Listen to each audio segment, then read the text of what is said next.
Hi guys, Travel Nurse Check-in. So I just wanted to come and talk to you guys about crisis and rapid contracts as they are coming out at an insane rate because of everything going on with the COVID-19.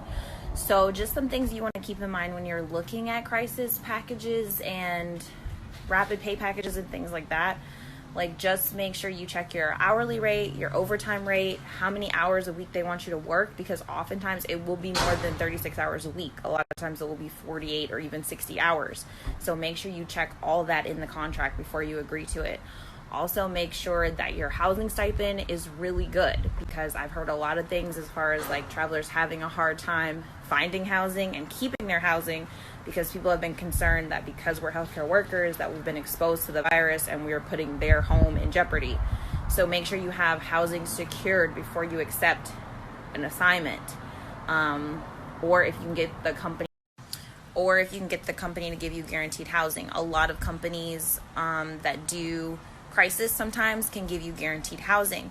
If you're looking for certain companies that do crisis and rapids, because not all companies do, you can definitely reach out to me. I do work with 2-3 companies that do rapids, crisis, and strikes, and I'll be happy to share my connects with you. So just keep that in mind, that not all companies are going to have these contracts. Not all specialties are going to have these crisis rates. I mean, ICU, med surge, we're seeing it now in peds. Labor and delivery, I don't know if you guys are going to see it yet.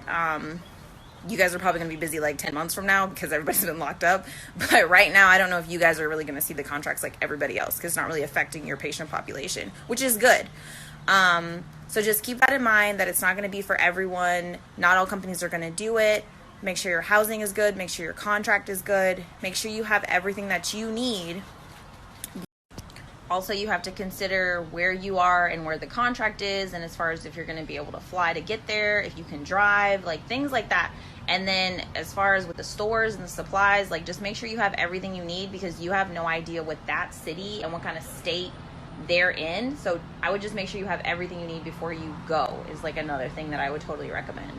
And always, protect yourselves. But I mean, we're nurses, we're always on the front line. Like, I know I've personally been exposed to things way worse than this. So you know how to wash your hands, you know how to mask up, do what you need to do to protect yourself. And if you can land one of these contracts, then awesome. Like, let's do it. Let's get this money. And I mean, I say that all jokes aside, because I mean, like it's a great opportunity to like make some extra money if you're looking for it, but just be careful and be cautious with everything. I've been submitted to a couple crisis contracts, so we'll see what happens. I'll keep you guys in the loop. And it's going to be an interesting experience, as I've worked a crisis before, but nothing quite like this. So I'm really curious to see, if I do land this contract, how everything is going to go. And I'll definitely keep you guys up to date. All right, well, enjoy your Sunday.